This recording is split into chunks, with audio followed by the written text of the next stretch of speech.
Oh, you saw the message? Yes, ma'am. She denied that in my face, and I'm looking at the message in the phone. The message said, leave the back door open. And be naked when I arrive. Be naked when I arrive. I'm not gonna lose her and I'm not gonna lose him, but then my mom comes in and it's killing her because we all grew up together. This is insane for them to even be together like this. Ms. Cole, without being too graphic, are there any other details, specifics that you can share that would prove your case? I can tell you how big his winker is. It's pretty small. No, it's not. Mr. Smith brought his estranged wife to court today to prove that he is indeed the biological father of her 4-year-old daughter, Christina. He says he signed the birth certificate and has been her daddy since she was born. He knows that he is her father, and he is just here in court to prove it. Mrs. Kalita Smith says she might have allowed Mr. Smith to sign the birth certificate, but she knows that he is not actually the father of Christina. And, you know, I saw text messages, some photos between my wife and some other cat. What did you see? What was the exchange? Well, it was like, you know, I miss you. You know, when you miss a person, you know, apparently you've seen them before. You know, nude photos. Nude photos of your wife or of the man? Excuse me, Your Honor. I've never seen any of these alleged text messages that he's talking about. And that is all we needed to know. It appears Mrs. Smith was cheating on our good man, Mr. Smith. Immediately he learned of this, he let his parents know and then left the house. Found out I was pregnant. We were very excited. I told Christian we weren't together, and I thought that this could be a chance for us to reconnect and make our marriage work. And he agreed, and shortly after we got back together. And so you found out you were pregnant, you told Mr. Smith, when you found out she was pregnant, were you happy about it?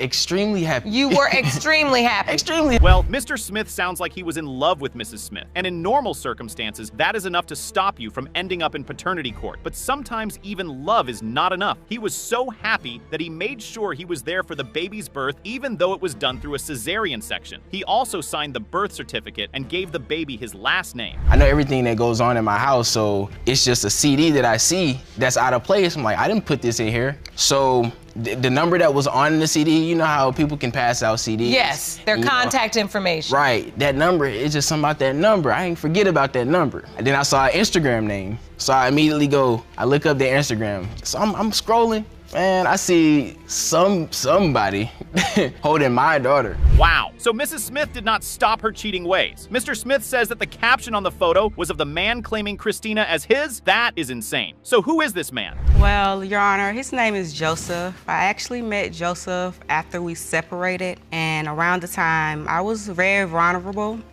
and he was the only one showing me any type of attention or any love, which I needed because I felt lonely around the time because my husband left me alone. So you had sex with him? Yes, ma'am. If your husband leaves you because you cheated on him, the best thing to do is probably not to jump into another person's bed without protection when you know you are not divorced yet. Now, Mrs. Smith did not only do that, but she also told her husband that the baby she had by her side man was his when she knew that it could belong to her side piece. That is psychotic. And of course, Mr. Joseph is also in court today to say his piece. We met in a public place, and I saw her walking, and she was in a stroller, and she just looked up at me with like a mischievous, like one of those things, and I was like, yo, you know me from somewhere? Like, that's when I felt like it might have been my daughter. You did? Yeah, there was something there, like she knew me already. And so when you met her, did Miss Smith say to you, this is your child? When I seen her, she looks just like my dad. And Mr. Smith can do nothing but watch as another man calls his daughter his own. He says he knew that Christina was his child, but he could not take responsibility for her because he was not in the right place to care for a kid. He would see her, spend time with her, and then send her back home to be provided for by Mr. Smith. And Mrs. Smith never let her husband know about this arrangement until he found out for himself. And you'd always refer to yourself as daddy? Yes, ma'am. And all this time, Mr. Smith, you're also spending time with her? Of course. And having absolutely no idea this entire encounter occurred, still referring to yourself as daddy as well. Miss Smith, what kind of web you weaving? Yeah, I'm gonna give you time to think on it. Now it's time to get to the bottom of this extraordinary story. Who's the father, Mr. Joseph or Mr. Smith? Let's see what the DNA test results have to say. Pertaining to whether Mr. Smith or Mr. Prater, the biological father is Mr. Prater. I'm sorry, Mr. Smith, I know that was not the news you wanted. it. That's tough. Oh, I know. But it doesn't matter. I'm gonna do what I gotta do. It's my baby. Mr. Andrews says that Ms. Corbett forged his signature on the birth certificate of her 1-year-old son and that he's not the biological father of the child. Ms. Corbett insists that this is a lie and that Mr. Andrews is denying the child because he doesn't want to be responsible and because he has an overbearing mother. Let's hear about this forging business. Mr. Andrews, why do you believe your signature was forged on Quinn Jr.'s birth certificate? I don't know, Your Honor. I didn't sign anything, and somehow my name still managed to get put on the birth certificate. I have a copy of it right here. Let me see that birth certificate. So you say somehow your name just appeared on the birth certificate? Yes, ma'am. Yes, Your Honor. Quinn Andrews Sr., name of father, right underneath. Take me back to that day. You believe somebody put your name on there? Yes, Your Honor. Now, who could that person be? What a mystery. Anyway, let's ask Ms. Corbett how Mr. Andrews' name even got on that birth certificate in the first place. Ms. Corbett, did you put his name on there? No, it's no way possible for me to just put his name on a birth certificate. The only reason why he's saying that he did not sign the birth certificate is because his mother told him not to sign my child's birth certificate. I mean, anybody that has kids, and she should know because she has enough, knows that in order for the name to be on the birth certificate. all 8 of them is well taken care of, baby. Told my son not to sign a birth certificate until he get the blood test approved. Well, this should be easy to clear up. There should be a witness who was there when Mr. Andrews signed this birth certificate, right? Did you witness him sign it? I was there. So you were there. You saw him sign it. Not just me. The lady who signed off on underneath the birth certificate. Yeah, she saw him too. So what you're saying is he didn't do what his mother told him to do. So now he's saying he didn't sign it. Exactly. Excuse me, Your Honor. If he signed the birth certificate, his name would actually be signed on that form. So you're saying there is no cursive signature? No, at all. It's only his name. Oh, that's a good point. Anyway, it doesn't matter, as we will be getting the DNA test later. Now, Ms. Corbett says her relationship with Mr. Andrews was never a committed one, and that's because his mother was always meddling in their affairs. But his mama has a different idea. I wouldn't even call it a relationship, Your Honor, because she slept with the whole damn city, the whole neighborhood. Okay, let's use respectful language in the courtroom. You said you believe she was sleeping with... She slept around with everybody in our neighborhood. If that was true, I would have slept with her husband because he wanted me to. Oh, Lord. That's a lie. We better stay on track because this is getting feisty. Anyway, Ms. Corbett says that Ms. Smith doesn't know anything about her, so she cannot possibly be a judge on whether she slept around or not. What does Mr. Andrews have to say about all the claims being made? She was possessive. She was verbally abusive. He says I was possessive and verbally abusive. This is the same one that is a cut that walks to the candy lady right through our house. It's 2 minutes away. Every time I'm walking through, he has to stand to the door and watch me like I'm a 2-year-old. Negative. Your Honor. He didn't want me to speak to anybody. I was not allowed to talk to anybody. I was not allowed to even befriend females because he said that was going to be using the excuse. Your Honor, that's a lie. Ah, well, we are going to see who the compulsive liar is today because someone certainly is. But the question is this: why does Mr. Andrew even doubt this child? Your Honor, I doubt for the simple fact that while we was together, I happened to clean up the house one day where we stayed at. I found the empty Magnum wrapper under the sofa, which she claimed was mine, which it wasn't, because all of them we used, I throw away. It was his. Tell him about that day that you came home from work and she had another man running out the back door. One of my third cousins told me that. His mother stayed right across the street from where we stayed at. Is this the diagram you submitted to the court? Come up here, please. Those are heavy claims, and Mr. Andrews has a diagram to prove those claims. What does this diagram show? This right here is a 2-story apartment building. This right here, is the driveway. 2 feet from the driveway is the front entrance. It's the same in the back. And right here is a slab and an empty field. There's no gate around this side of the house, but on this side of the building, it's a gate. And it's obvious, my cousin mama stayed right across the street. And you could sit right here and literally watch all this. And if somebody murdered him over here, it'd be real obvious. So obviously, the guy she had in there, she even had a bike in inside the house. That's certainly illustrative, but there's no evidence that all of this happened, especially as it's hearsay. Ms. Corbett denies this entirely and says that never happened. She also says that they got back together after that incident, and it was never an issue until it came to denying the paternity of the child. Of course, Mr. Andrews says that's not true because, and you guessed it, Ms. Corbett is a compulsive liar. Ms. Corbett, did that happen? No, and I told him that. He asked me about that. I explained to him that was not true. We was together after that. Man, this was never an issue till just now. Man, she's a compulsive liar. I'll tell you one thing I'm not lying about, and that's him being the father of my child, and that's all. Once we figure that out, that's dead game. None of this is irrelevant. All right,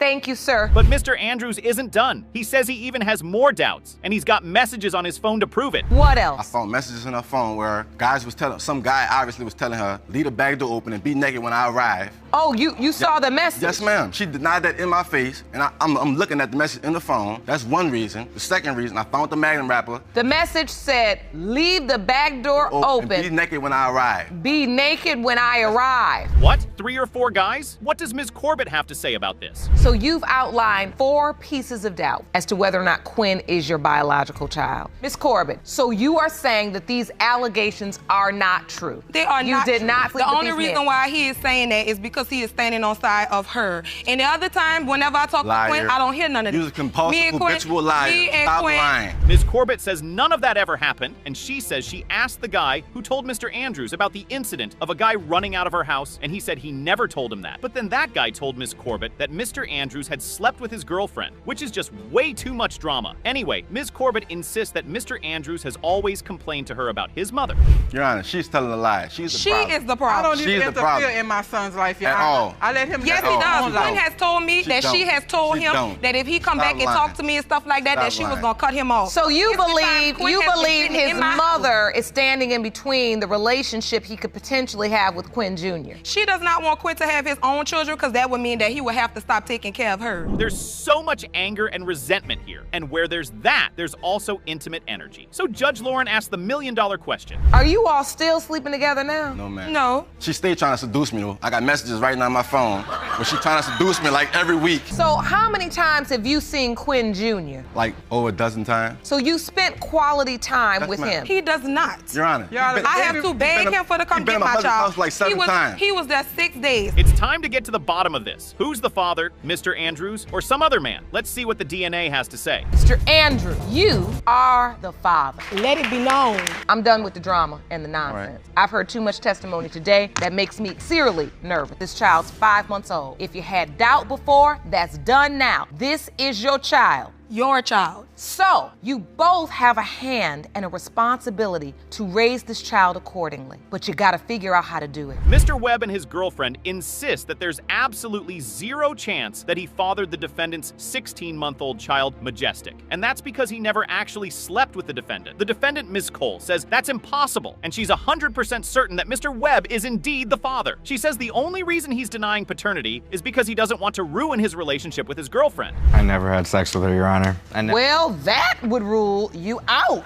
You've never had sex with her? No, Yeah, he did. she's a liar. She's crazy. Ms. Cole, we've heard a lot of defenses in this courtroom. Rarely have we ever heard that you've never had sex with her. She's absolutely crazy. So you think she's just making this up? Yeah. No, I'm not. Yes. If you've never had sex, why are you here? I know for a fact. Well, it looks like Ms. Cole is crystal clear about who had sex with whom. Mr. Webb says that he was only ever friends with Ms. Cole, and they were never intimate. He even says he never stayed in her bedroom, but Ms. Cole thinks another thing entirely happened. I can't exactly remember, but I know that it was a night that we was partying. Oh, yeah, right. He ain't like that. Your You'll Honor, see. the worst that we've ever done is take a picture, and she was already in the bathroom. She had called me in there. When I walked in the bathroom, she said cheese and took a picture before I could even say anything. I didn't even want to take that picture. That's how crazy she is. She posted There's more than one. Shut up. She There's more posted it than on one. Facebook, and when I told her to take it down, she refused to because she's crazy. Wow, it seems Ms. Cole's mother has some really strong feelings about this case. Mr. Webb denies all of this and gets Mrs. Cole screaming again. You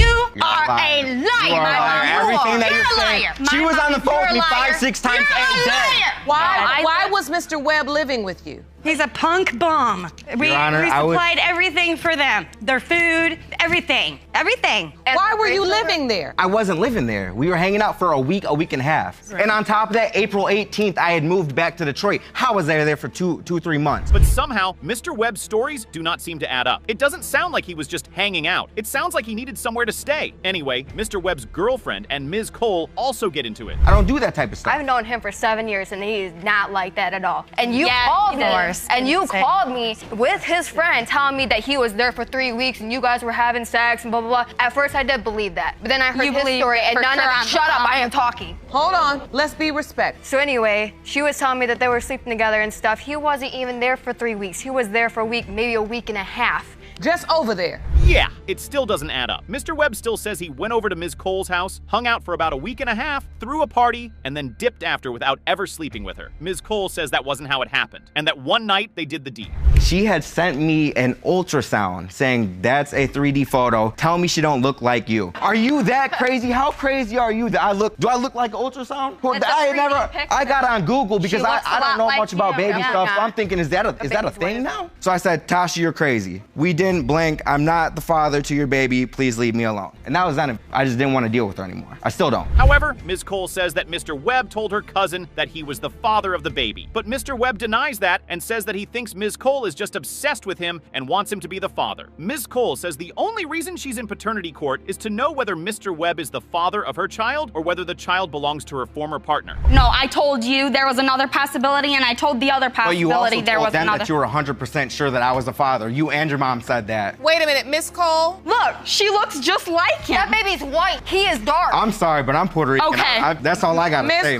Miss Cole. What? You're saying that you were honest, and don't say what. I'm sorry. Yes, Your Honor. Oh, let me take a breath. Mr. Webb doesn't believe this happened at all, but Ms. Cole has a pretty convincing reason why she's now sure that Mr. Webb is the father. I was for certain that the other guy was the dad until my due date got changed a month ahead, which would make him the dad. It went from February 22nd to January 28th. You submitted a calendar to the court, am I correct? Oh, you have another copy. Jerome, let me see that, please. Mr. Webb still denies it, even though Ms. Cole remembers how the entire experience was. She has literally made herself believe. She made herself believe these lies that she's telling. But Mr. Webb says he never slept with you. And he did. But he did. For sure, yeah. It was a lousy, 20 minutes. I'm so sorry, Your Honor. Okay, there was 2 witnesses there that said that they never had sex at the party. Well, at least it wasn't a lousy 5 minutes. That would have been far worse. What if Mr. Webb had gotten drunk and slept with Ms. Cole and just didn't remember? That could have happened during the nights of partying that they had, right? But Mr. Webb says that's not possible. Ms. Cole, without being too graphic, are there any other details, specifics that you can share that would prove your case? I can tell you how big his winker is. It's pretty small. No, it's not.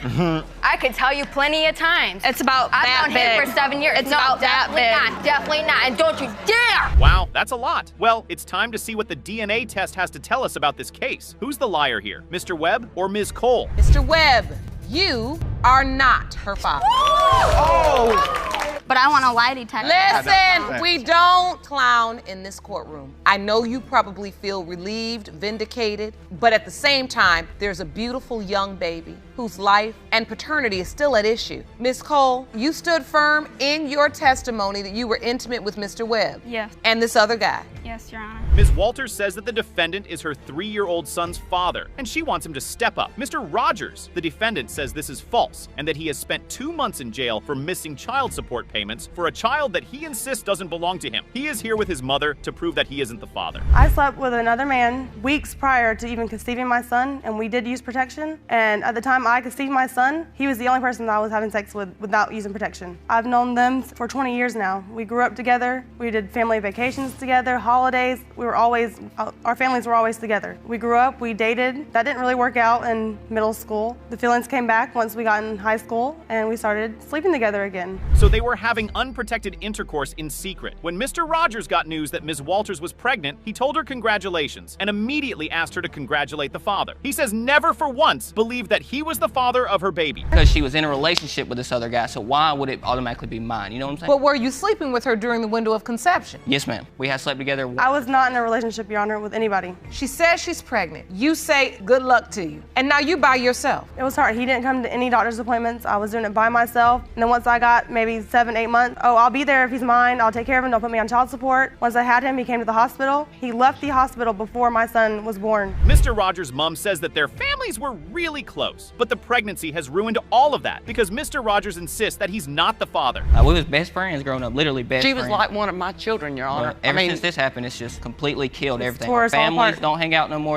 And so, Ms. Sanders, I can see this is really upsetting. I apologize for that. No, you don't have to apologize. You're upset because first you had no idea. No, I would have never allowed them to spend days and nights and all in my house because to me they were like brother and sister. Oh, you can see how all of this would completely ruin the family dynamics. Let's see how that looks from the perspective of Mrs. Rogers. Did you know if Miss Walters was intimate with anyone else? Yes, later on I did because I found a bunch of condoms in her stuff when I went through it. Because I checked And all Your Honor, the kids that was for from the health drugs. department. They give you condoms at the health department, and that was right after I had went to the health department. I went to her house. But the bottom line is, when you found them, you said to yourself, she must be sexually active now. Yes, Your Honor. But you weren't aware of that before. I had heard that. Despite hearing the rumors, Mrs. Rogers says that and doesn't think that her son could be the father. She says immediately she was informed that there was a chance. She asked her son, and he told her that he wasn't the father, so she took him at his word. All right, I was not in the delivery room when he was born, so therefore my name is not on that birth certificate. I've had no DNA established the whole time he has been in this world. How am I on child support? I was out of town working when the court date was set up for the DNA test. So I missed the court date, automatically rules me as the father. Yes. I'm thinking, how am I on child support? There's been no DNA, no birth certificate signed. There's no connection to me and that boy. Well, that's how default judgment works. If you don't show up, you immediately become the father. And since Mr. Rogers didn't pay child support, he was arrested and locked up for 2 months. I ended up going to this little country jail where, I don't know, it's not even a jail, it's a little barn thing. And they locked me up there for 3 days. They don't feed you on the weekends, but like 2 times a day, and it's these little bitty I don't even know what it was, to be honest with you, Your Honor. Then I had to wait till Monday for Monroe County to drive down there and pick me up and transport me back to Monroe County where I sat 2 months. That's what happens when you don't pay child support, Mr. Rogers. Next, we have Ms. Walters' best friend, Ms. Rochelle Rogers, who's also Mr. Rogers' sister, in court to give her testimony. Do you believe your brother is Ryland's father? No, ma'am. Why? Well, because at the time we were all young, we all done our different things, we were all partying. We were together every day, all the time. Every time we went out together. We done everything together. I was aware of her sleeping with the other guy. She also stated the next morning that she did sleep with him. Ms. Rogers says that the other person is more likely to be the father of the baby and not her brother. Her reason is that Ms. Walters didn't know who the father could be when she got the pregnancy test, but now is claiming that Mr. Rogers is certainly the father. When she realized she was pregnant. Yes. And in that moment, Yes. she admitted to you that there were 2 possible fathers. Yes, which I knew before because of the party, and she did tell me that she slept with the guy the morning after she slept with him, and that was, weeks prior to this happening, of course, weeks prior to her finding out she was pregnant. Well, that's a lot to take in, but the DNA test is here now, and it's time to get to the bottom of this. Who's the father, Mr. Rogers, or some other man? Mr. Rogers, you are his father. I'm sorry. Both of you all burst into tears in that moment. What do you feel? Your Honor, I grew up without a father, so I know what it's like. And I told myself from day one I was not going to be that person. And now that I know him as father, I can step up and actually be his father. Good. How do you feel, Ms. Walters? Are you happy? My son deserves to have his father there. Mr. Wheat was definitely an emotional man. He was in court to express his sadness and how he felt he had been robbed of being a father to a child he claimed was his. He wanted nothing more than to make up for lost time with his daughter. But Ms. Grider, the child's mother, claimed she had her facts right. Mr. Wheat, you filed your case because you claim you've been robbed as a father. You are desperate to prove to the defendant that you fathered her 19-year-old daughter, Sierra Sloan, and once you do, you want to make up for lost time. Is that correct? Yes, Your Honor. The first statement that dropped from his mouth was that he believed he was the father. He wanted to reunite her with her other siblings and couldn't wait for her to call him daddy. He claimed anytime he thought about the time he wasn't present in her life, it broke his heart. I believe she is mine, so I want her to make up for all the lost time so she can meet her sisters. And so what does it feel like knowing that you may have missed 19 years of your daughter's life? It's hurtful, very hurtful. Do you think about all of the times of her life you've missed, the important moments? Yes. As much as she wanted Mr. Wheat to be her daughter's father, she just couldn't lie about her facts, and she knew he wasn't the father. She claimed that back when she was 19 years old, she was around so many men and did so many stupid things. Because I was 19, I was young, dumb, and full of eggs, and I was doing me. Young, dumb, and full of eggs and doing me. I don't think I've ever heard it explained like that.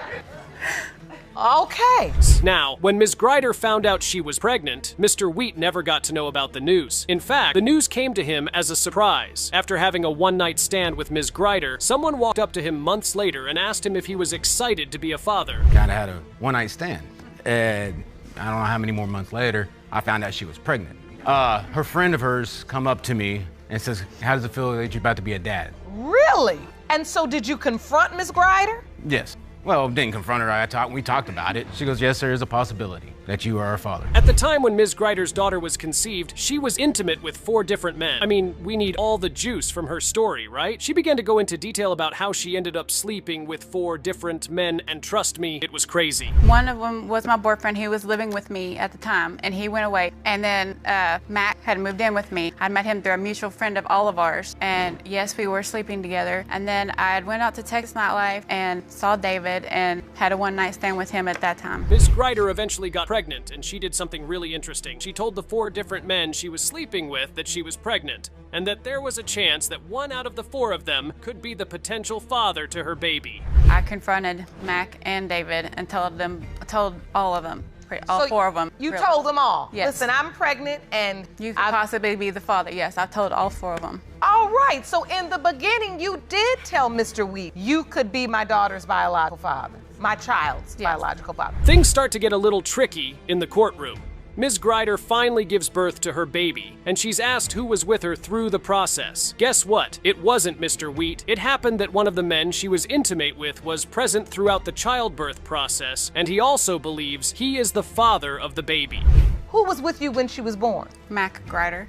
Ah, now I get it. So the man you were with went through the process with you. Yes, Your Honor. So Mr. Wheat, it kind of left you as odd man out because she was with this guy. You were just the one-night stand, and even though you knew you were a possibility, you didn't feel like you really had any standing. Yes, Your Honor. Guess who was around in the courtroom? Mr. Greider, the other man, who also believes he is a potential father to Ms. Greider's child. And that wasn't the only mind-blowing thing. Ms. Greider and Mr. Greider were actually married at one point in time. What was your relationship with the defendant? She is my ex-wife. She's your ex-wife. All right. So do you think you are Sierra's, Miss Sloan's biological father? There is a possibility.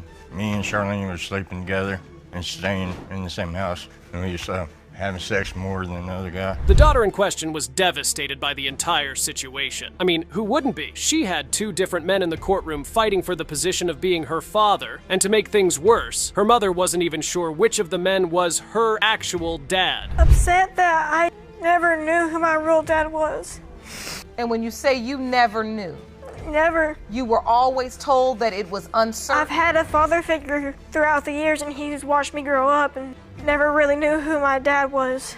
Oh, okay. Well, it's time we brought the cartoons down on this story of deception and uncertainty, wouldn't you say? It was time to find out the truth and know if the craziness was all worth it. The moment of truth is here, people. Brace yourselves for the result.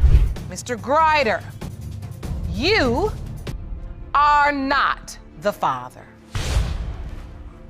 I'm very sorry, Mr. Greider.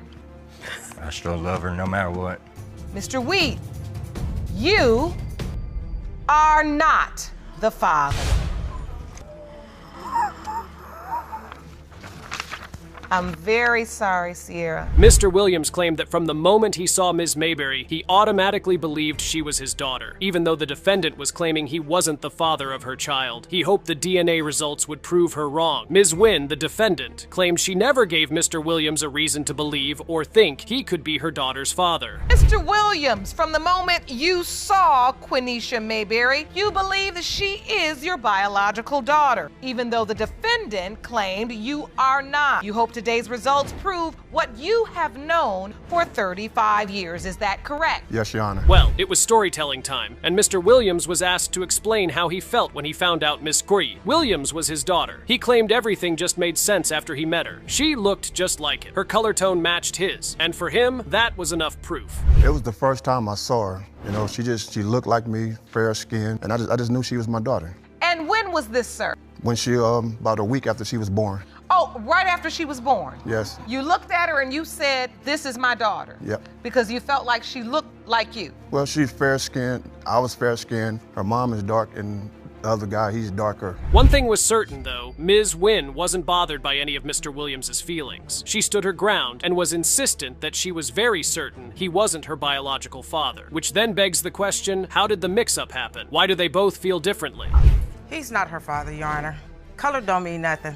You know, because he light-skinned and she light-skinned, the other guy is dark-skinned, I'm dark-skinned. That don't prove that he's her father. It sure does. I know who's her father. What's different? It's not Stanley. Well, Your he Honor. seems pretty certain that it is, and I would like to hear his testimony. I want to start with the nature of your relationship. Everyone needed to understand what kind of relationship they had to begin with. Mr. Williams claimed that after trying so hard to get his attention, he and Ms. Wynn finally got into a sexual relationship. He admitted it wasn't a romantic one though, but they definitely slept together a couple of times. They just walk in front of the door to get my attention.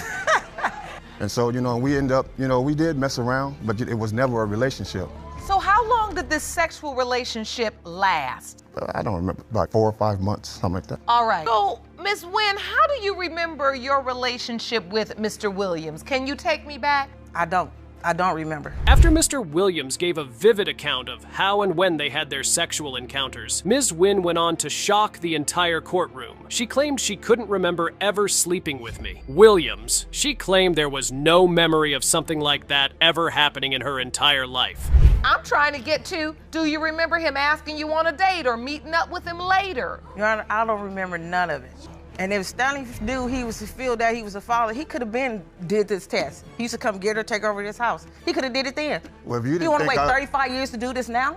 If you didn't think I was, why would you let me take your baby? I didn't have a problem. Ms. Vinn's story just wasn't making any sense. She kept denying that she ever slept with Mr. Williams. Mr. Williams then went on to drop a revelation where he claimed he would always go to pick up Ms. Mayberry from her mother's house. And when Mr. Williams showed his mother the child, she told him Ms. Mayberry looked just like him. No pictures with her being a newborn. Not with newborns, but I used to go get her all the time. It was once I came and got her for like my nieces and nephews' birthday parties. I used to go get her so she can come and play with the other kids. And I would keep her the duration of the party. How long did that last? How often was that? Well, it wasn't often because I lost contact with them for a long time. Ms. Mayberry claimed she knew another man to be her father because her mother told him that was her father and he was the one who signed the birth certificate. But deep down in her heart, she felt he wasn't her father because they didn't bond and connect on so many levels and she met him just twice. The man that signed my birth certificate, I met him like twice. I don't feel like we have a connection. I definitely don't look like him. I really don't feel like that's my father. Oh, you had no connection with him? Nope. And you've only seen him like 2 times? And that was when I was like 18, so. Yeah, I've been mom and dad to her, and I'm still mom and dad. Anytime people around asked Mr. Williams if Ms. Mayberry was his daughter, he never denied her. He would always tell them she was his daughter, but he remembered a situation where another man claimed to be her father as well. Yeah, that's how I addressed her. When anybody asked me about her, I'll say this is my daughter. Was anybody else saying this is my daughter? It was one situation where I went over to her house and her and the guy, who's supposed to be her dad, was sitting on the porch. And I walked past him and I went in the house. It's been a bumpy and funny ride with Mr. Williams and Ms. Wynn. We need to find out the truth, don't we? All eyes are on the judge as she unleashes the truth. Mr. Williams, you are not the father.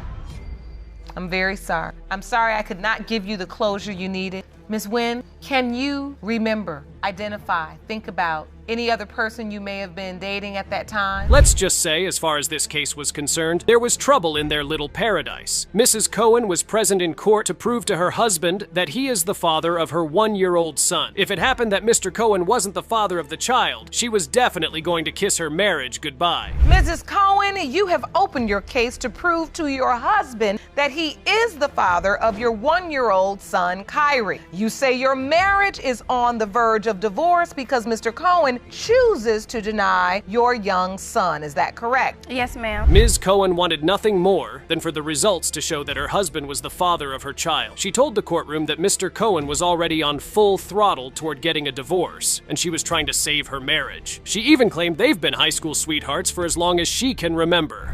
Right now, I'm trying to save my marriage because we are on the verge of divorce. I want to prove to him that he is the father of our 1-year-old son. He's my high school sweetheart. We met in the 10th grade. We started dating. We've been together for 7 years, married for 3, and I just really want to prove to him and his family members that he is the father of our 1-year-old son. Mr. Cohen, on his end, could not hide the fact that he was also very hurt by the situation. He couldn't believe that he was the one standing in paternity court, trying to determine if he was the real father of his children. I mean, if I were in his shoes, I would probably feel the same way. I'm just really hurt right now that we had to come this far to get these answers. And I have had lots of doubt about Kyrie, and it will really hurt if that does come back and he's not my child today. It really hurt. And I love my wife, and I want us to be together forever, but I can't get past this. After both of them had expressed to the court how the whole situation made them feel sad, it was time to get down to the real business. The judge asked Mr. Cohen how he found out his wife cheated on him, and he blew the minds of everyone in the courtroom. Me and Jasmine, we broke up. We said we was gonna be done with each other for good. We were still living under the same roof in the same house. Going into May, we began to have sex again, all that good stuff. I went through Jasmine's phone one day after we got back together, and her phone was locked. She had a passcode on it. Let's just say he didn't really trust his wife as much as you would expect him to. He claimed that while she was sleeping like a baby during one of those cozy nights, he unlocked her phone and found a secret that shattered his heart. I was about to lock the phone. Right when I was about to lock the phone, I opened up the notes in her phone, and I seen my name at the top. I was like, let me click on this note. Why is my name there? I clicked on the note, and there was 2 other names under my name. I instantly realized that was the people Jasmine had been intimate with, because my name was first, which I took Jasmine's virginity. The story he was telling the judge got even crazier. After playing Inspector Gadgets, he found the man Mrs. Cohen had slept with. Being that his mind wasn't settled, he texted the guy and told him he was about to have a baby. The guy replied and said he slept with his wife only once, and there was no way he could be a father. I went in his DMs. How do you know it was the guy? I went into his DMs, and I was like, you're having a baby, sir. And he replied back to me, acting like he knew exactly who I was. He was like, no, I only slept with her one time, and that's not my child. She told me nothing about her being pregnant or anything, and then he blocked me, so there was no father. To be fair, I was already pregnant when I slept with him. Well, the judge had to face Mrs. Cohen and hear her side of the story because her husband had uncovered a lot. Apparently, she didn't deny it, though. She said she met the guy at community service, and that's when one thing led to the next, and they had a sexual experience. We were on a break. He went to go stay with one of his family members, and I had to do community service, and I met him at community service. And he was just telling me that I'm beautiful and all this other stuff. That right there, I don't know. Was he doing that voluntarily? Or was he ordered to community service? There's a difference. He was ordered, but Mrs. Cohen wasn't denying the fact that what she did was horrible, but she blamed her husband for it. She claimed her husband made her feel so low by choosing to sleep with other women outside of their relationship, and all she did was have her revenge. Oh, to be fair, I was getting him back. That's all that was. He was cheating, and my husband has made me feel so low. Like, he's chosen females over me plenty of times. So it was my time to get back at him, so I was just doing what I wanted to do. Was the sex unprotected? With who? With the community service guy. Yes. After going back and forth with the cheating story, Mr. Cohen finally admitted why he had doubts that the baby wasn't his. He claimed to have a disease that made him incapable of fathering a child, which his wife was quite aware of. I have type 2 diabetes, and I didn't have no insurance at the time, so it was uncontrolled, meaning my sugars were always high. So every time I would ejaculate, my semen would become weird, and it can't travel right. So how I get pregnant, Corey? Well, I was about to say, you all do have another child together, right? Yes, Your Honor. The suspense is finally over, and the hassle of who the dad of their child is about to be revealed. It's been a bumpy and funny ride with Mr. Cohen and his wife. All eyes are on the judge as she unleashes the truth. Mr. Cohen, you are the father. Oh my God, I'm so happy. Everybody can follow me. Be quiet. You can stand with your wife, you can stand with your husband. I'll tell you, some of the best life lessons come from the hugest mistakes. Ms. Ramirez dragged her ex-boyfriend to court to prove to him that he was the father of her baby. She claimed she was tired of him always denying that he wasn't the father, and all she wanted him to do was step up. Mr. Jordan claimed he was nowhere around Ms. Ramirez during her window of conception, so he can't be the father. Ms. Ramirez, you have dragged your ex-boyfriend to court because you are tired of him denying your 4-month-old daughter, Mila, and you're hoping today's results will make him finally step up. Is that correct? Yes, Your Honor. Ms. Ramirez wasted no time in talking about how he hasn't been there for her child. She claims she has been the one single-handedly taking care of both her kids, and she doesn't understand why Mr. Jordan doesn't want to help out. He's never provided diapers, wipes, formula, nothing. I take care of not only her, but my other 2 children as well, by myself. No help. and there hasn't been help for at least over 2 years now. Are you avoiding responsibility, Mr. Jordan? No, Your Honor. Well, Mr. Jordan also had some truth bombs to reveal to the court. He claimed their relationship had been over for quite some time, and the only reason he kept in touch with her was because they had other kids together. Well, the relationship was non-existent. I had moved on. So there was no, we kept in touch every now and then because I have 2 kids with her, and I just called for the kids. But besides that, I had moved on, and there's not much to it besides that. So you were already living in another state and had moved on. Yep. Which is why you say you are not Mila's biological father. Correct. Mr. Jordan wasn't the only one who had things to reveal to the courtroom. Ms. Ramirez claimed that on some occasions when Mr. Jordan came over to visit his other kids, they would usually have unprotected sex, and she told him she wanted another baby with him. And I had told him that I wanted another child with him, and he's even said that, if a woman says that, if they want another child or a child with him, that he feels the need that he has to. What? That's not true, bro. Yes, he has. Don't pay attention to that. But Your Honor, I just want to say also, when I broke up with her, I had found sex messages with other dudes. That was when I decided to. It was now a battle of who had the best proof to show the judge. Ms. Ramirez showed the courtroom a calendar of the period she conceived her baby, and it placed Mr. Jordan as the man she was sleeping with. Mr. Jordan said that was not true. He submitted his own evidence, which stated that he wasn't even around the period she claimed she was intimate with him. You say you got pregnant? Yes. Well, Mr. Jordan, if we count back, that looks like it adds up. Nah, Your Honor, that's not, she's lying. Because I have proof right here that I was in Georgia. I got a pay stub. If I could submit this from. Yes, I'd like to see that. Jerome, will you hand me that evidence, please? Yeah. So this is proof that I was working in Georgia. You were working in Georgia. Aside from submitting his evidence in the courtroom, he brought a witness who was going to prove he wasn't the father of her child. Trust me, Mr. Jordan came very prepared for anything that was going to happen in the courtroom. The witness happened to be Mr. Jordan's babysitter, who is also pregnant with him. First and foremost, of course, and ended up being his babysitter for his second child that he has, Adrian, for a few months, actually, while he was in Georgia. But now you're dating him and actually having his other baby, right? So, how do you know Mr. Jordan is not Mila's biological father? Well, all hell broke loose after the babysitter, or should I say baby mama, walked into the courtroom. Apparently, Ms. Ramirez had been lying all this time. She didn't reveal to the court that she had been intimate with another man who wasn't Mr. Jordan. You have not testified to that in this courtroom. But I had said that I slept with him. He is another possibility, but it's like a 95 to 5% possibility. What math are you doing in here? Judge Lauren was getting tired of her lies, and trust me, if you were in the courtroom, I'm sure you would feel the exact same way. The other guy in the picture, who also happens to be a potential father, believes he is the father of her child. He knows he's a possibility. That's what I've told him. He's only a possibility. So, Ms. Ramirez, tell the truth, because do I even need to go to this envelope? I mean, you talking in circles so much, I'm getting dizzy.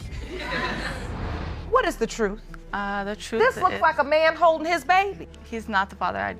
Like I said, he's just a possibility. Well, there's only one way to end this plot twist and series of lies that Ms. Ramirez has been telling the courtroom. The results from the DNA test are in, and it's time to reveal the truth as to the question of who the real father is. I hope we're all ready, because here it comes. Mr. Jordan, you are the father. I don't know the results, but I saw that one coming through like a Mack truck. You're right, she was gonna be upset if she found out that she was yours.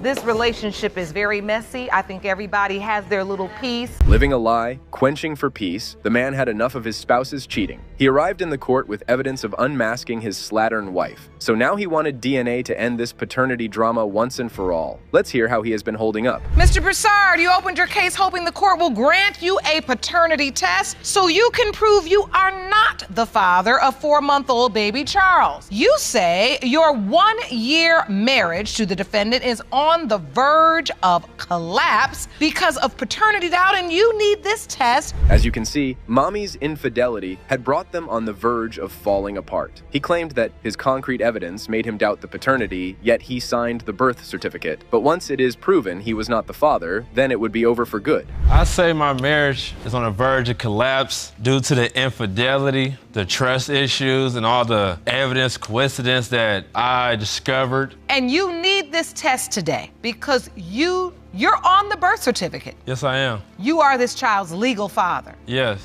Okay, you heard the defendant. Their relationship went to the wishy-washy road real quick when their neighbors blurted out that Mr. Broussard was not the father of the baby. She claimed that her spouse was obsessed with her ex and was just making things up. He is so obsessed with my ex that he feels that I'm cheating on him every time I do something.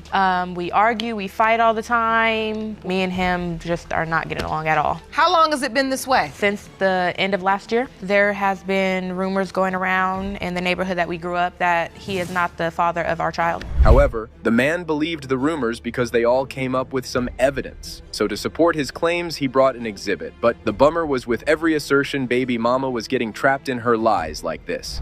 Reason why that gave me my doubt that little Charles is not mine. There was 2 glasses on my table. I just got off work, and basically I walked in. The cups looked freshly poured. You still can see the water dripping off of it because it's going to room temperature. So I asked, like, why is there another cup here? She basically said, I don't know. I said, well, you had in my house then. Oh no, it was just compulsive lying. Now she could not even blame the daddy for his doubts, but this was not over yet. The further unmasking the lies game got more strong as baby daddy revealed the mommy's lies like this. The rumors. I am well known in my community, and I felt kind of disrespected when a child came to me and said the ex-boyfriend had told me that him and your wife are still communicating. They want to have a family, a baby together. They about to push you out the picture. Even though her cheating was not hidden anymore yet, she continued sleeping around with her ex. As the defendant saw handprints of another man all over her body, and she admitted that it was revenge sex. Oh my!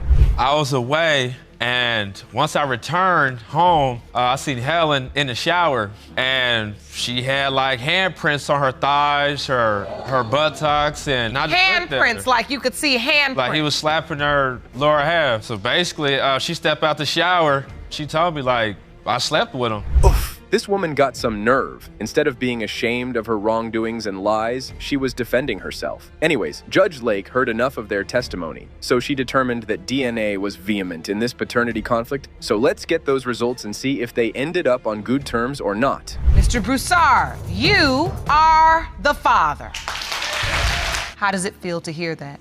I feel a lot more better about the results. I still got love for him. As far as me and Helen go, you know, we have to work on our marriage and our differences. Pretty happy that this is my biological son. This case was outright palooza, as Mr. Hammond claimed that his debauched spouse had imperiled their marriage with compulsive lies. He claimed that baby mama was busy with another when she conceived the baby. Mrs. Hammond, you claim that after 10 years of marriage and repeated attempts to get pregnant, a month ago you finally gave birth to your miracle baby, Isaac. You need today's result to prove to the defendant, your husband, that this is his baby. Is this correct? Yes, Your Honor. Initially, the defendant shed light on the habitual lying part. He claimed that his spouse had numerous guys in her life. She had a habit of manipulating people. Even she had made him a fool in their whole marriage of 11 years. But now it's time to show that's enough. I had multiple partners. She lies to my face constantly. So how am I supposed to believe someone who's telling me it's night and it's daytime? You know what I mean? So you say she lies to you all the time? All the time. She had me in a snowsuit in the middle of summer. So I want to understand this. I mean, you've been together 11 years. It turned out that Mrs. Hammond's promiscuity was at the peak that even her lovers gave the red flag to the defendant and dropped him a video of them banging his wife. But mommy tried to wipe it like this. Numerous people that have told me they've been with my wife. What did they tell you? What happened? I've seen a video of my wife giving oral to another man. That is such a lie. There is no video, Your Honor. There is no video. But was there a man and was there oral sex? In all honesty, there has been cheating on both sides. My husband cheated on me first. I took it the wrong way. So to prove his claims, the potential daddy brought evidence, which alleged that Mr. Hammond caught his wife texting another, which raged him, and he ended up posting something on Facebook. Ooh! That should not be posted on social media. Conversations with my wife and another man that should not be spoken. And she's in the same place as these man is, you know what I mean? And you posted these to your social media. Correct. You said, how does your wife of 11 years text people she's cheated on her husband with messages like this? However, the plaintiff was consistently lying. She contended that there was nothing true in those text messages because it was one of her friends. But this time, Jude Lake jumped, cut her chase off, and did not let her nincompoop her like this. I mean, I know what I have and what I haven't done. You saw this man? Yes, I did. I met him at our local county park, said hello to him. It was a friend that we had both worked with, and it was nothing more than that. It was somebody that was probably trying to get at me, but nothing I was going to involve myself with. Now hold on, Ms. Hammond. Listen, don't waste my time. This is not an exchange between a coworker and you. Moreover, it was slipped that the woman had numerous other people in this paternity run, as she had been moving around with a single status. That even claiming to be married shocked Mr. Hammond. You believe that this person could be Isaac's biological father? Yes, ma'am, and numerous others. I mean, she's moved so single, I don't understand how she claims to be a married woman. So can you take me to the point when Isaac is born? Were you at the birth? I was. One after another, Mommy's lies were being caught, so Judge Lauren jumped into the birthday party. It was disclosed that the man did not help her even when she was about to give birth. He abandoned her and went to the casino with another woman. He showed up to where I was living. I said, okay, are you gonna bring me to the hospital? He said, no, drive yourself. He left me at my house. He left and went to the casino with another woman. Mind you, after my water broke, I had to drive myself to the hospital. He didn't show back up to the hospital until 20 minutes before I gave birth. But the husband denied the claims and stated there were no other women with him because he went to gamble only. This weird part triggered Judge Lake, so she reacted like this. But why were you at the casino gambling if your wife's giving birth to the baby you prayed for? Right. I can't have an answer for that one because I don't know. What kind of craziness is this? Right. Now that's one we've never heard, Jerome. I haven't heard that one. My water broke. Great, I'll be at the casino. Right. Apparently, Mommy was trollop, and her unfaithfulness had made things go south. Still, the potential dad claimed that his spouse cheated on him with multiple men, even if it could be 13, 16, or more, because Mama lied and swindled a lot. Mrs. Hammond, how many times have you cheated? I've been with 3 other people. I know at least 6 that she's been with, so there's no reason to fake the phone. He believes that's so many I believe people. you've been with more than 6. I believe you've been with 13. But then again, 16. Why are you saying these numbers? Because she would tell me anything. Even though Miss Hammond's cheating had left her marriage at a vulnerable point, the only way to determine the truth about the baby was to uncover the secret DNA envelope was holding. So let's get those results. Mr. Hammond, you are the father. God answers prayers. Yes, ma'am. Full speed. I'll give you my word. I know you've been on the slow speed because you didn't know if it was your child. You've been crawling. What would you do if you see a girl wearing tight pants? Would you slide into her bed by selling dreams of wedding bells as the man did in this case? Mr. Wiggins rolled up in the court seeking Judge Lake's help to get back his family. Let's hear what brought him into this mess. Mr. Wiggins, you are here in court to prove that you are not the father of Miss Davis's child, Aubrey Wiggins, and say today's results will change your life. Is that correct? Yes, Your Honor. Ms. Davis, you claim that Mr. Wiggins knows he's the father of your child and is trying to deny her because he already has 3 children and doesn't want to step up and be a father. Is that correct? Yes, Your Honor. Wow. A brief separation gave him the pass of sleeping with another woman. It turned out that in no time he was up to jiggery-pokery with Miss Davis. Yet he wanted to free himself from accusations of being a father to a baby girl because his family was at stake. We was never together. Almost 2.5 years? Yes, sir. Yes, I was married, Your Honor. I mean, yeah, married, but it just, it kind of went longer than it should have. But your hope is that if you can prove that Aubrey is not your biological child, that you can convince your ex-wife, the woman, I guess she left because of this situation? Yes, ma'am. Further, the defendant claimed that they were in a committed relationship for 2 years, and the man admitted to manipulating and lying to this young lady for his gain, yet blaming her was the reason he lost track of his family. Oh my. What type of man is he? I knew I was in a relationship. You did? 2.5 years we was together. I was telling her what I felt I needed to tell her to ultimately get what I wanted. Obviously, you might have gotten more than you bargained for, right?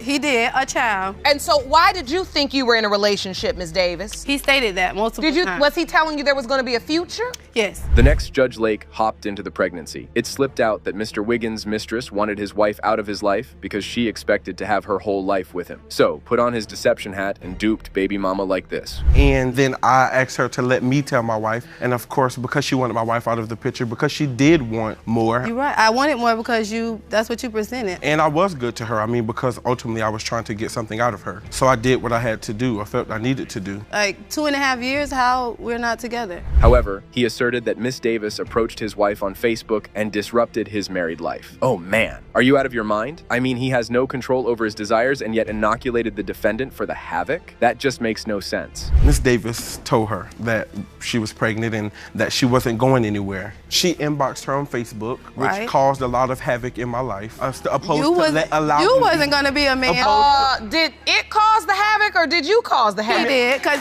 Okay, so the next chronicles of Wiggins started. He claimed that the mommy had been busy with another man at the time she conceived the baby because he sent some text messages on her phone. So that's why he was denying paternity. We got into a bit of an altercation. I don't remember the exact details. And my family member seen her be picked up by another guy. That was my cousin. That she claims to be her cousin. However, it's a coincidence that while we were at the hotel, she happened to be taking a shower, and I think I was using her tablet for something, maybe scrolling on Facebook. To prove his sham show right, the alleged father brought an exhibit to the court. He alleged that Miss Davis had fabricated his name on the birth certificate, but how she forged his name was quite interesting. Dude. But the baby's mom wiped off all his lies like this. No Einstein or anything, but I'm educated enough to know my own birth date. This is the birth certificate. Apparently she knew my name. This is the birth date that's listed on Aubrey's birth certificate. My birthday is November the 9th, 1990. The one this you wrote. Says 11/11/1990. I didn't write anything. And also in the state of Florida, because I was married, I wasn't just supposed to go on her birth certificate. Till now it was apparent Mr. Wiggins was a compulsive liar who was putting on sham allegations about baby mama, and he was clowning just to defend himself. Further, it came out that they were still sleeping together, and it ticked Judge Lake, so she articulated the reality like this. Before I get to these results,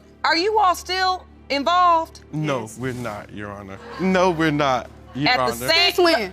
At the same time, two different answers. Right. Exact same time. When was the last time you two were intimate? It's been a while. Last night. No, Your Honor, we was at separate hotels. Yeah, Judge Lake was right. He was playing on both sides of the fence, yet contended that he wanted to get back his family. However, their back and forth did not help and made things more complicated, so the last hope to get closure was to reveal the DNA results. Mr. Wiggins, you are the father.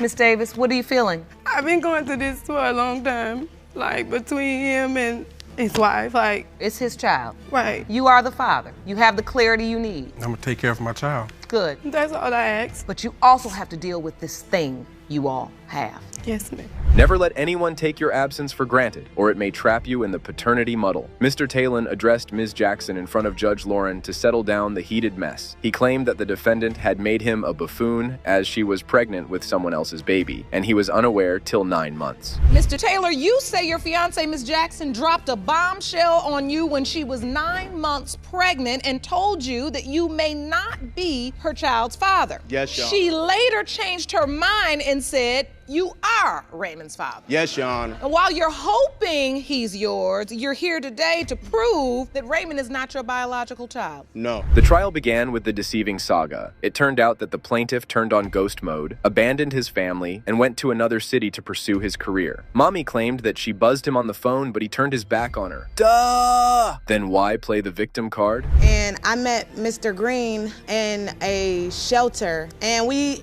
ended up becoming intimate, but Mr. Taylor left me and my children stranded in Florida while he went away to, I guess, chase his dreams, knowing that we had nobody and knowing that we had nothing. It turned out that when Mr. came back in the picture, the woman was already having hanky-panky with another man. But Mama shed light on the truth. She said that Daddy never looked back to his family. So to find comfort, she brought another man in the picture. She was having an affair with Mr. Green. I had no one to turn to but Mr. Green. Mr. Green was the person that was there for Mr. Green did for you. I've been here taking care of these kids. Any money Raymond got my last name. Where Mr. Green at? Mr. Taylor didn't send any money while he was away. All right. Let me hear you one at a time because I want to understand this. Further, Mr. Taylor alleged that the defendant got intimate with the other man right after he left. That precipitated the bickering in the court because no one was ready to drop their allegation, but the defendant buckled up and advocated that they would have been in paternity court if the man had used his mind. Did you turn to Mr. Green? A few weeks. 3 days later, she was pregnant by October 12th. I left September 14th. That was less than a month. No, That's a lie. I didn't do it right away. Ooh, I'm so mad. If he would have never left us there in the first place, this whole situation could have been avoided. The next plaintiff stated the facts that intervened in his doubts about the baby boy. It slipped out that he was unaware that his girlfriend had conceived another man's child until an anonymous person hit him up and dropped the bomb of, "You are not the father." Well, a guy that was on Facebook, he inboxed me, basically telling me that LaJoy was pregnant by Mr. Green. So that was my first time even hearing about it. I confronted her. Now, have you talked to her? You've been talking to her on the phone? Yes. And she's never mentioned I'm pregnant? No, but I confronted her about it. However, Mr. Taylor disclosed that he has caught baby mama texting the other man. He told that she tried to settle with Mr. Green, but he denied the baby, so the mommy decided to make him adult and pin her child on him like this. While I was gone and she was pregnant, she was trying to get Ryan the whole time to be with her. Be with me. I wanted, can I name the baby after you?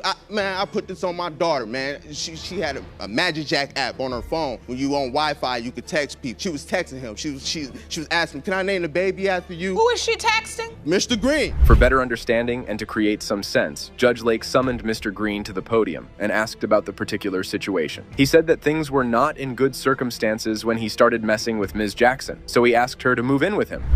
When I met her, she told me that he had left her for a rap career in Atlanta, just left and didn't want nothing to do with her, had nothing to do with her, didn't want to take care of the kids. So I'm sitting there and I feel bad. Right? So I was sitting there, I said, feel bad. She got 2 kids. So I sat there and I felt bad. We vibed, and then I was going through stuff with my baby mom at that time. Then it got to a physical level. From cheating to being caught red-handed, it revealed that the defendant changed her mind when she was kicked out of Mr. Green's house and got back with Mr. Taylor. But Mama denied the saga and shouted to her core to prove her point like this. You move in with Mr. Green? Yes, Your Honor. At what point do you go back to Mr. Taylor? When he dropped her. No, he didn't drop me. I left. When he dropped her. No, I left. When he dropped her. So wait a minute, Mr. Green, is that, how you know the story? From the text too much you saw clues. it on the phone? No, too much clues. I'm an intelligent person, Your Honor. As you know, one lie has the power to tarnish 1,000 truths, as it happened in this case. Ms. Jackson first asserted that her fiancé was the father, but later it turned out that she didn't even know who was the biological father of her baby, because she swindled around both men at the time she conceived. I thought it was our understanding that you believe Mr. Taylor was the father. Your Honor, I don't know which one is the father, because I had sex with both of them. Thank you. That's it. That's why we're here, just to tell the truth. So the bottom line is you really don't know. You told him he was the father. You messaging him as well. Telling him he the father. Because you don't know. As it was evident that both parties were at daggers drawn and no one was ready to drop their allegations. One after another, secrets were being revealed in the court, but nothing was helping them to get the closure they needed. So Judge Lake pulled the strings and decided to announce the results. As to whether his biological father is Mr. Taylor or Mr. Green, his biological father is Mr. Green. If that's mine, that's good. And I respect being there. I was about to say, you got a good child, though. So where do we go from here? Ms. Jackson, I know you were hoping that the result would be different today because you wanted to save your family. Mr. Williams' life had been stuck in paying and dodging child support. And by now, he had enough of this lifestyle, so he wanted to end this once and for all. He claimed that he was not the biological father of 22-year-old girl Clarissa. Yet, Miss Smith contricked him into this paternity run. Mr. Williams, you have brought Ms. Annette Smith to court today claiming she scammed you into paying child support on her 22-year-old daughter Clarissa. You say you use condoms at all times, so you cannot be Clarissa's father. Yes, Your Honor. You plan to prove your case today and return to court in your home state to dispute the $36,742.43. As it was obvious that no one could be scammed into this kind of huge mess without being related, yet Mr. William tried to prove that he was an innocent man who has done nothing wrong which led him into this dispute, and Miss Smith was the villain of his story. But the defendant closed his lie box and spilled the truth like this. Not being able to get to my fullest ability to make a lot of outstanding money. When I met Eli, he never had a job. That's what I paid for everything. No, that's not true. Eli had money when he got into a car accident. Oh my goodness, that's not true. We had a relationship. That's not true. We did not have a relationship. Yes, we did. We did not have a relationship. Yes, we did. Up next, the woman explained the relationship saga. It got slipped that the alleged dad was the only possibility of being the father, as mommy did not have any other guy. So when she told him about her being pregnant, he embraced, but later turned his back on her. You say this was a real relationship? Yes, ma'am, it was. There you go, right there. You all were boyfriend and girlfriend? Yes. No.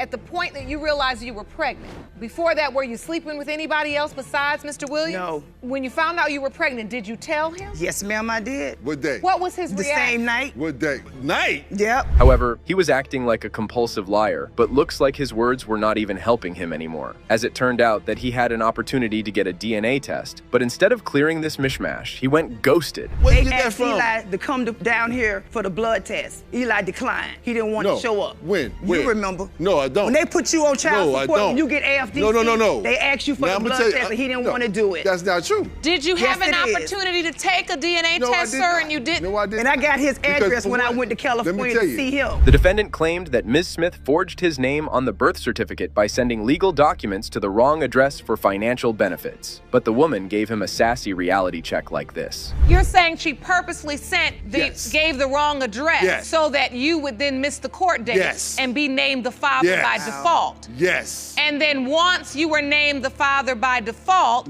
you were put on child support. What nothing I could do? Nothing I could do. As it was apparent that the plaintiff's testimony was quite shady, as he was putting on the defensive show with his false fibs. Even though no one was buying his baffled story, he continued stooping low with his nasty saga like this. We ain't never used no condoms, Eli. What did you used to do with them? Oh my God. See, this I'll tell you. Why are you doing this? You never used condoms. Never. So, Mr. Williams, you say you always used condoms. As far as I know, always use condoms. What I do know is she used to take my condoms off to the bathroom, and whatever she did in the bathroom with that condom. I guess Mr. Williams should act mindful instead of swinging around back and forth. As up next, the defendant brought some pictures to support her claims, but the man asserted that he backed off because there was another man involved. And that's when he came to visit. This is you and the baby. Right. It doesn't look like you're denying her at that point. Doesn't look like it. I'm not denying, because at that point in time in life, none of this was available to me to find out a blood test and all this stuff, because I didn't know nothing about it. So this is a picture of you both and Clarissa in California. Yeah. Apparently, both parties were at odds and were making things more difficult in this mess. So Judge Lake summoned Clarissa. She testified that Mr. William had never bothered her and was the true definition of deadbeat daddy like this. When I was 5, he called me. That's all I remember. Just when you were 5? Yes.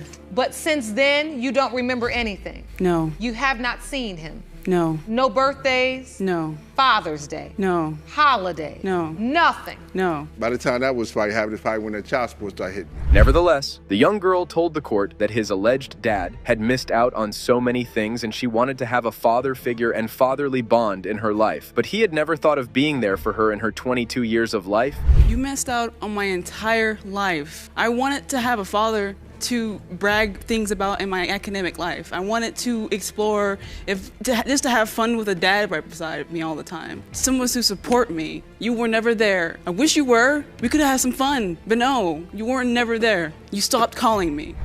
This silver woman had missed the foremost part of her life due to Mr. Williams' doubt and negligence of knowing the truth, as their back and forth squabble was not helping and the plaintiff's crazy acting was sparking more turmoil in this conflict. The only way to know about the truth was to reveal whatever DNA envelope was hiding. Mr. Williams, you are her father. I'm sorry. I'm sorry. Well, I'm so happy for you. Mr. Williams, how does it feel to finally know for sure? Feels better than not knowing. This was, in fact, your biological child all along. In this episode, we meet Ms. Short, a single teenage mother who is demanding that her first love, Mr. Johnson, step up and be a father to their 21-month-old son, Jabari. But there's a twist. Mr. Johnson denies being the father and claims there's another guy in the picture. Ms. Short, you and your mother opened your case today because your first love, the defendant, denies he fathered your 21-month-old son, Jabari. You are a single teenage mother who needs help, and you demand Mr. Johnson step up and be a father. Is that correct? Yes, Your Honor. So how did these two lovebirds meet? Well, it all started on Facebook. Ms. Short and Mr. Johnson connected online, and almost immediately, sparks were flying. But things took a sharp turn when Mr. Johnson started showing interest in another girl. Mr. Johnson, you are in court with your mother and say you might have been the plaintiff's first love, but you weren't the only one. You refused to do anything for her son until the DNA results prove you are his biological father. Is that correct? Yes, Your Honor. Fast forward a bit, and Ms. Short finds out she's pregnant. But here's where it gets dicey. She had been intimate with not only Mr. Johnson, but also another guy. Could this other guy be the father? Or is Mr. Johnson the lucky winner? That's what we're here to find out. You know, we can't make him. But we need to know, because I did stop him from coming over because I didn't want no feelings to get involved, like them to get attached if he wasn't the father, because she did tell them it's a possibility you may not be the father. Jabari is almost 2 years old. Now, here's where things start to heat up. Ms. Short reaches out to Mr. Johnson's mom to inform her about the pregnancy and the possibility that her son could be the father. And guess what? Mr. Johnson's mom actually shows up at the baby shower. Talk about drama. But wait, there's more. So, did you confront that other guy? I sure did. Did you say, I'm pregnant and you're the father? I said possibility. She really believes in her heart is Mr. Johnson. All right, I'm hoping it's not. Mr. Johnson, at what point did you realize Miss Short was even pregnant? See, Your Honor, I was away. I found out she was pregnant 6 months into her pregnancy. Ms. Short's mom, Sylvia, is not happy about the situation. She even admits to not being in the hospital room when her daughter gave birth. Tensions are running high. But hey, let's not forget about the baby in all of this. Little Jabari needs a father figure. Somebody knew about the other guy, and he really does exist, and so they just told him, truthfully, what he needed to know, which was before you go and start stepping up and taking care of this baby, there is a possibility that another man could be the biological father as well. Finally, we get to the moment we've all been waiting for. The DNA results are in, and it's time for Judge Lake to reveal who the real father is. Emotions are running wild, and everyone is on the edge of their seats. It's time to get to the truth. Mr. Johnson, you are the father. I'll be there for him. Good. I'm glad you will. This all I want to know to get all the other extra stuff out the way. You have to. They shouldn't have took this. But no, Miss Short, this happens in life. Yes. It should not have taken this. Ms. Johnson is a strong and determined mother who has big dreams for her teenage son. She's concerned that if her son turns out to be the father, those dreams may be shattered forever. But there's more. It all started when she received a shocking Facebook message that changed everything. Ms. Johnson, you have brought your teenage son to court to get the results of a paternity test to prove that he is not the father of the defendant's son, Hayden. You say you've always had big plans for your son's future, and you're concerned that if this child is his, those dreams may now never come true. Ms. Longshore, the defendant, messaged Ms. Johnson apologizing for sleeping with her son while she was at work. And get this, she initially thought someone else was the father, but now she's pointing fingers at Ms. Johnson's son. I had a message from Ms. Longshore, and she was very apologetic in the letter and understood that I would be angry. And she had informed me that they had sexual relations at my home when I was at work. And then she also obviously indicated that she thought your son was the father. Initially, she thought somebody else was. Okay. Ms. Johnson and Ms. Longshore went to the same high school, and at first, they were just friends. But one thing led to another, and they ended up having a steamy encounter. And in case you hadn't figured it out by now, that steamy encounter is exactly what got them into the courtroom. And at first, she was telling me like, oh, I'm pregnant, but I don't think you're the father. I had sex with other guys. It shouldn't even be you. And then afterwards, after the baby was born, she was like, oh, don't worry, it don't look like you. You're not the father. So I wasn't even worried. I never said that. I told you plenty of times Kaden looks just like you. Why are you lying in court? No, you Please never stop. said that. Tensions are rising in the courtroom. Ms. Johnson and Ms. Longshore are going at it, throwing accusations left and right. Ms. Johnson is adamant that her son is not the father, while Ms. Longshore is standing her ground, claiming that he is. It's a battle of words, and things are heating up. And I told him before, if this is your baby, whatever I gotta do, I'll do it. Because I want him to finish college. I want him to go. I want him to achieve his dreams. I never got to achieve mine, okay? And I want that for him. And I was this young lady's age when I had my first kid. So it's not that I don't understand the struggle. Ms. Johnson opens up about her own struggles, being homeless and raising her siblings. She knows firsthand the hardships of life and wants a better future for her son. She's been through it all, and now she's fighting for her son's dreams. Other guy tested. After the baby was born, she was like, oh, you're not the father. It was like just a baby. Now, Ms. Johnson, one of your concerns, and I see the passion as you speak directly to me, is you want to break a cycle. Yes, ma'am. Now let's hear from Mr. Lee, the young man at the center of this storm. He's a football player with big dreams, and he claims he was focused on his career, not relationship. But Ms. Longshore insists that he liked her, and she even tagged him in a sonogram on Facebook. So I moved to Philadelphia, where my mom and my aunt was, and I met my older son's father, and I got pregnant. But I feel like my child saved my life because I didn't really care about my life until I got pregnant with my first son. And I realized, that God gave me this ability to have a baby. That's so powerful. Ms. Johnson gives Mr. Lee a reality check, reminding him that he's not a victim, but a survivor. She shares her own experiences of being a young mother and how she fought to provide for her children. She wants him to step up and take responsibility, not just for the child, but for his own future. With her mother as an addict, like she raised her siblings, she raised all her brothers, and I was raised up with them. So you know your mother's a very strong woman. Yes, I do, Your Honor. I know she'll do whatever it takes just to get us fed. You also know how much she wanted something different for you. I had the football career planned out. I had the junior college that I was going to go to. And if this child comes, I won't be able to do that. All right, folks, it's the moment we've all been waiting for. The paternity test results are in, and the tension in the courtroom is palpable. Will Mr. Lee be revealed as the father, or will it be another shocking twist? Brace yourselves, because this is going to be a game changer. Mr. Lee, it is without question, you are Caden's. I told you! Told you! I got nothing left to say. Told you! Nothing left to say. Nothing left to say. Kiss my...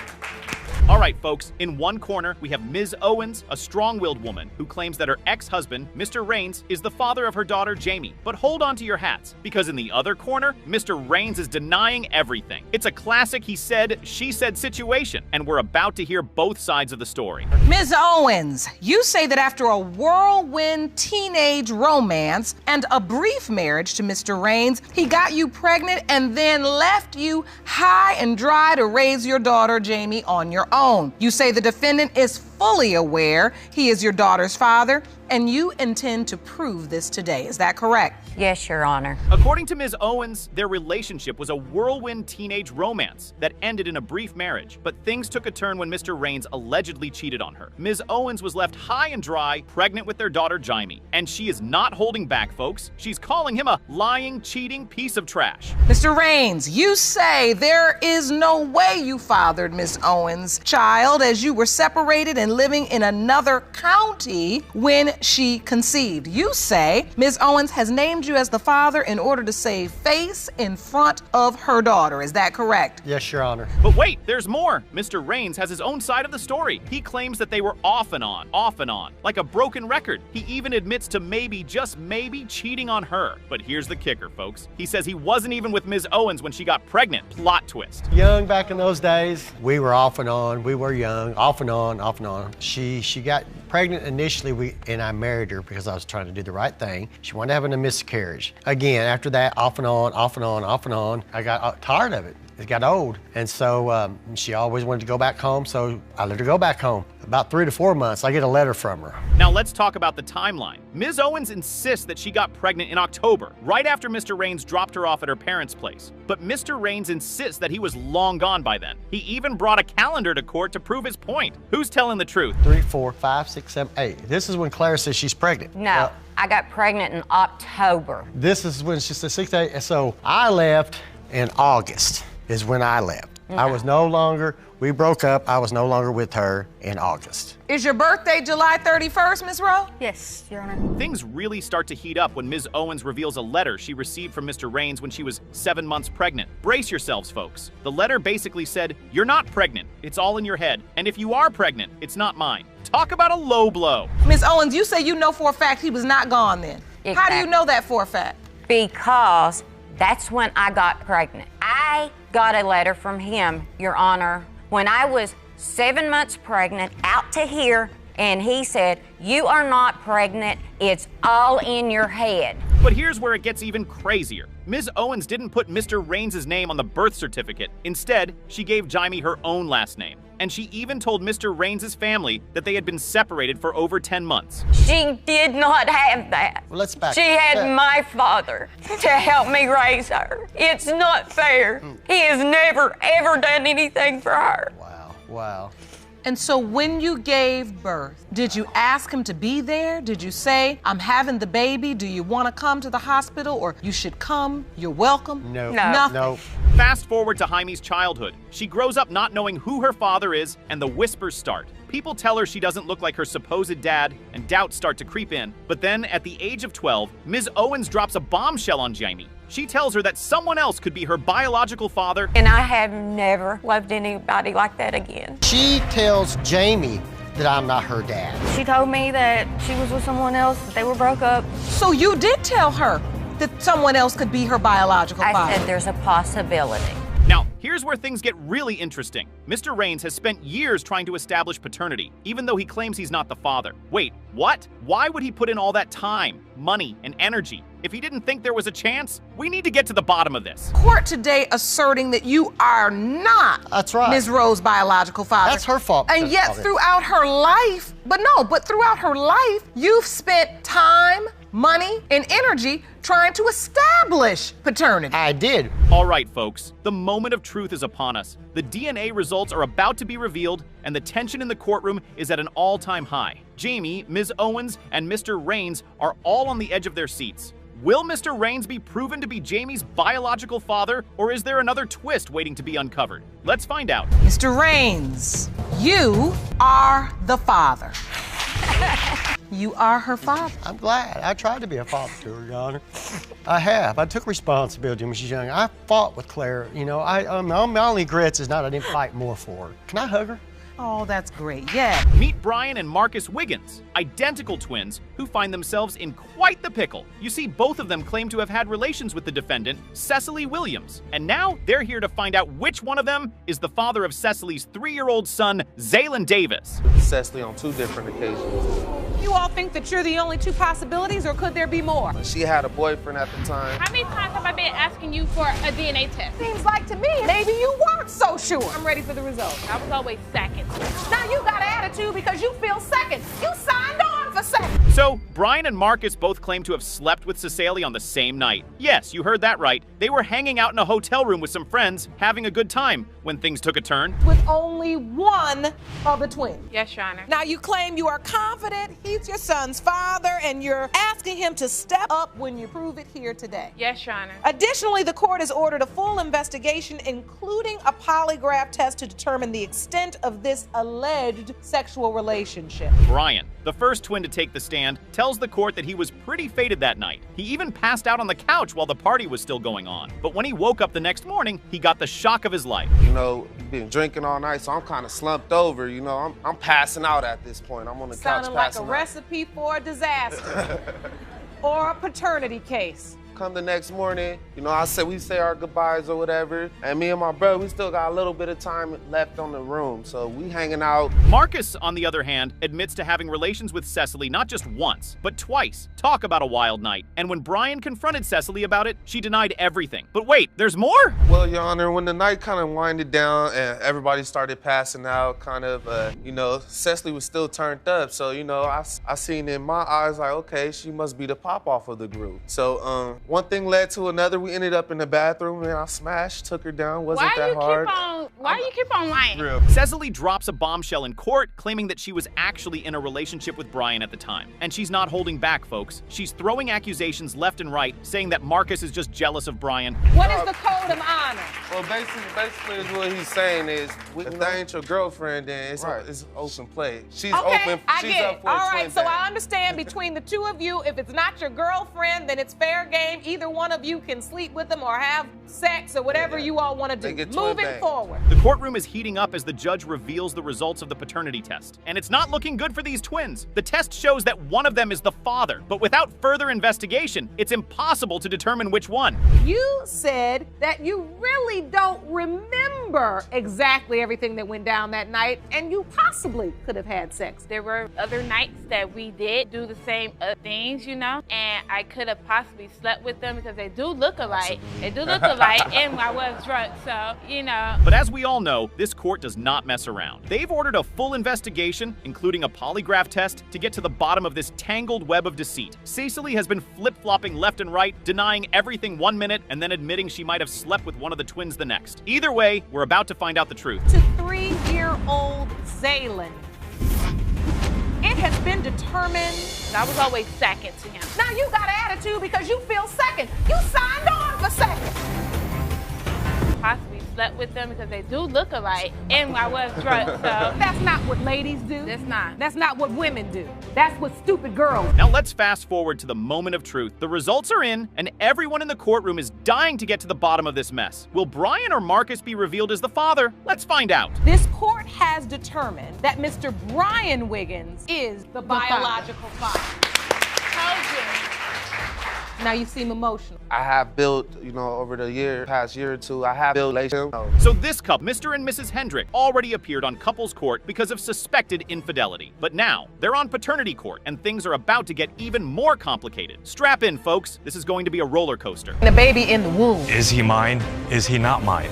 I don't have the connect. This one here just completes my solar system, you know what I mean? So you want this to be your child? Want him to be mine, so we could be happy again. Good morning, Your Honor. Good morning. This is a case of Hendricks versus Hendricks. Thank you, Jerome. Good day, everyone. Plot twist. Mrs. Hendricks is pregnant. And guess what? Mr. Hendricks is denying that he's the father. He says he doesn't see any resemblance and doesn't feel that fatherly bond. But Mrs. Hendricks is standing her ground, insisting that she's been faithful and that Mr. Hendricks is the father. Let the battle begin. What's at stake? There's the girls and then the baby. I mean. You're expecting? Yeah, I'm 6 my. months. Mr. Hendricks was asked, had he had sex with his ex? What was his response? His response was no. What did the lie detector determine? The lie detector determined that he was being truthful. So apparently Mrs. Hendricks has been partying, not coming home, and living like there's no tomorrow. But she claims it was all because of the rocky relationship and her cancer diagnosis. Talk about a double whammy. Will this add fuel to Mr. Hendricks' doubts? Though I've done everything he wanted me to do. Named him after him, circumcised him, did everything. Mr. Hendricks, she says she did everything you wanted her to do, even name the child after you. You don't believe the child is yours? I don't feel that bond like I do with my other children. I mean, I even named him after your dad, I mean. He barely looks like me. Mr. Hendricks drops a bombshell. He allegedly overheard a conversation between Mrs. Hendricks and a family member where they were talking about her hooking up with someone else. And apparently, Mrs. Hendricks doesn't even remember what happened that night. This is getting messier by the minute. Family member's house. You knew where I was. I mean, I'm a very predictable person. You would come home long enough to change your clothes, take a shower, leave again. Okay, and you know exactly where I was. And it was so uncomfortable with our past and with our life that I didn't even stay in the house. I took our car and I wound up driving around town, wasting gas, falling asleep in it on dirt roads. Mrs. Hendricks comes clean and admits that she kissed another guy while partying, but she claims she immediately called Mr. Hendricks to come and get her. That's a tough pill to swallow. Can a simple kiss lead to a baby? We're about to find out. The family member that I was around, you know that. But at the same time, she keeps telling everybody she was too drunk that she don't remember if anything happened or not. I did say that. Miss Hendricks, what is your side of the story? If you're saying you didn't sleep with this man, it's kind of hard for Mr. Hendricks to believe when your family members are saying you did. Okay. Mr. Hendricks is not backing down. He's still not seeing any resemblance between himself and the baby. He even went as far as getting a 4D ultrasound to look for similarities. But Mrs. Hendricks insists that the baby looks just like him. Find out you're pregnant. Yes. Do you tell Mr. Hendricks immediately, I'm pregnant? I was at I had actually went into the emergency room because I had an internal hernia. Well, ordered a pregnancy test, all this, because if I had to go in for surgery. Hold up. We've got a medical twist in this tale. The baby has a blood disorder that Mr. Hendricks claims no one in his family has ever had. He's starting to wonder if this is another clue that he's not the father. Can this blood disorder provide some answers? We're about to find out. She winds up pregnant just out of the blue. After our little issues and after she goes and starts visiting and hanging out, she winds up pregnant. I don't find that fair whenever he's bringing up the treatments I went through because I was 170 pounds more and the doctor even told you if I'd lose weight, it'd be a lot easier for me to get pregnant. But you didn't for 4 years. We've got Dr. Gator in the house, and she's here to shed some light on this blood disorder situation. Apparently, it's called ABO incompatibility, where the mother's immune system attacks the baby's blood cells. Who knew blood could cause so much drama? Let's see if this condition can give us any clues about paternity. No, and that's why we're here, because this is what we try to make people understand, is that relationships that go off the rails often produce situations like this, paternity situations, where, literally this baby trying to grow and mature and get ready to make its debut into this world. All right, folks, it's the moment we've all been waiting for. Judge Lake has the paternity results in her hands. Will Mr. Hendricks be proven right, or will Mrs. Hendricks get the vindication she's been waiting? Get ready, because we're about to get the truth. Mr. Hendricks, you are the father. Told you had no reason. You didn't need to doubt me. Miss Hendricks, he did. And there was reason It was to doubt. there. I'm sorry. We got the answer we wanted, but he did have reason to doubt. That's what you have to understand.